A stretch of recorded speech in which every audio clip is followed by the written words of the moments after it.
everyone, this is Rich, and we're going to do task 5 now of lab 1 for CIS 90. This task we're going to actually practice getting into Frodo from home via completely via SSH, and we're going to do that by going through Opus. So I turned off Frodo last time. I got to turn it back on again. Let's select Frodo here. Let's click the start button up here. And what I'm going to do is, instead of tearing off a separate screen, I'm just going to click the console tab. Gives me a partial view of the console. To get a little bit more real estate here, I'm going to click on the I'm going to close those alarms. Okay, so Frodo's powered up. Let's log in here. We're logging in as CIS 90. Oops. Got to type in that password right, or you can't get in. So, why am I turning it on? Well, to be able to SSH into Frodo, it's got to be on and running. And I do need some information. I need to know the IP address of Frodo because I don't have it in our local DNS server. So let's get up a graphical terminal here. And let's use the ifconfig command on the first network adapter. That ETH stands for Ethernet, and 0 is the first. They start counting from 0. We'll see what our IP address is here on our Frodo. This will be different for everybody's Frodo will have a different IP address. So for Benji's Frodo, it's 172.20.4.14. Okay. Now let's see if we can get to Frodo from home. So here I'm going to click back on Windows, and I'm going to run PuTTY. Actually, before I do that, I want to do one more thing. Who's on? 2 login sessions. One is the graphical desktop itself, and the other is this graphical terminal. How do I know it's this graphical terminal? Who am I is PTS1. So this graphical terminal that we're typing in right now is actually a different login session than the graphical desktop that we logged in at the very beginning of this task.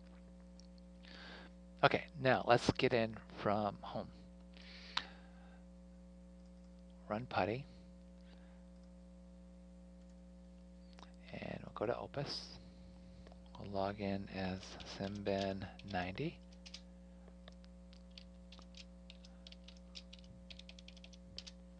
All right, take xterminal, the default, just hit the enter key. Now I need to get from Opus to Frodo. I'm going to do that with the SSH command. And I want to log in as CIS90. We use generic users on these Frodos. At 172.20. What was that IP address? 172.20.4.14. Okay, so SSH, that's the command. We're on Opus. There's the Opus prompt. Here's the command SSH. The argument I'm giving to the SSH command is the username and the IP address of the system I want to log into.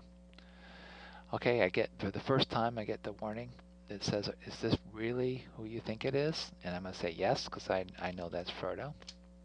And type in my password for CIS90. Okay. And let's just see if that login shows up now. Remember when we did the who command before, we had 2 CIS90 users?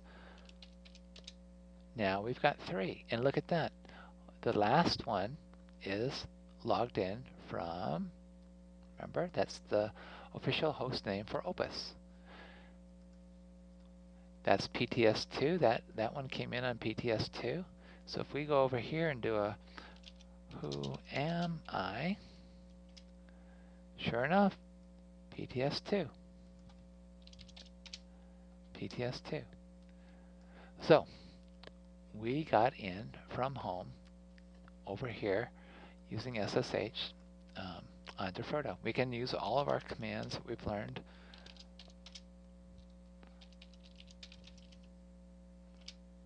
Let's look at the name of the kernel. It's Linux.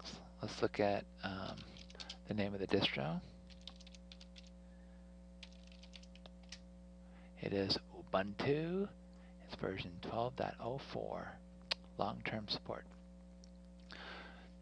Okay, that's it for task 5. Let's log out. I'll log out first from my session that came in from Opus. So now if I do a who command, that session should not show up anymore. It doesn't. Let's log out again to get out of Opus. Okay. Now what we want to do here is we want to shut down everything, clean up. We're kind of done with this part of the lab, so let's exit this session on the graphical terminal. Let's power off Frodo. We're done with Frodo, so we'll log out. I'm sorry, we'll shut down. I'm showing you how to just clean up after you finish a lab. You can do these labs in steps too. You don't have to do them all in one setting. You can come in and do a task, leave it, come back later, pick up where you left off. Everything will be preserved. Okay, so Frodo's off. Notice there's no more green triangle. So Frodo 101 is on. You can see that one's powered up, but all these other Frodos are off. Now to exit out of VLab, you just close it. Just click the X. That's it. You're out. Okay. Now, while I've got you here, there's 2 more steps to do in this lab. One is make a forum post. We'll cover that in class. And the last part is to fill out this form at the end of the lab 1. Now, I want to show you how you do this. You can't. It looks like you can fill out these forms from the browser, but don't do it that way. It turns out it goes into Never Never Land, and you can never find where the form is and then send it. The best way to do it is to save the form. So I'm going to say save as. Okay. I'll download the form to the desktop. Okay. Let's open it up.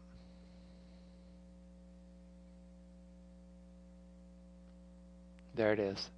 Now you can see, please fill out the following form. You can save data typed into this form. So I'm using Adobe Reader. And the way you turn in this lab is you answer all these questions. Okay. So you may want to go back and turn on these VMs again, depending on what you remember. I would just turn it on again and fill these things out. Fill in the form. Okay, there's a table here to fill in, and then there's some questions to fill in, and then there's an extra credit question you can fill in. And then when you're finished, you save this. Let me just type in some gobbledygook here. Okay, so what you do is you save it.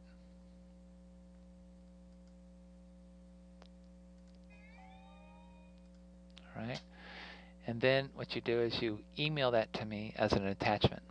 Okay, so you save it to your desktop or wherever you keep it, and then you send it to me as an attachment.